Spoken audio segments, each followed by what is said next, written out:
we be sure if the video that is going to be presented before the committee is totally unedited?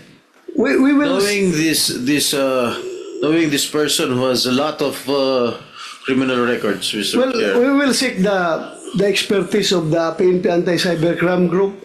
Alam nila yan kung yan ay pinagputol-putol o unedited yan.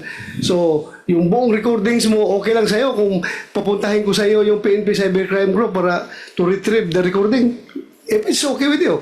Your Honor, Your Honor, ay parang hindi naman po maganda yung sinasabi ni ni Senator Jinggoy Estrada patungkol sa akin. Para namang ako talagang hinuhusugahan, ako'y may kaso pa lang at hindi pa napapatunayan sa hukuman. Hindi kagaya po ang ating butihing senador na-convict na po. Ay, wag naman po. Alam mo, Mr. Morales, alam mo, Mr. Morales, Senator Jinggoy, please. huwag mong pakikalaman yung kaso ko. Problema ko yun. Yung kaso mo ang ayusin mo. Your Honor, ang kaso ko po, Your Honor, hinaharap ko naman po. Please, at ako hindi Order. Please, silence. We just saw a video which Mr. Morales took from his own recording of the CCTV. Recording in house. progress. Would that be correct, sir? Yes, Your Honor.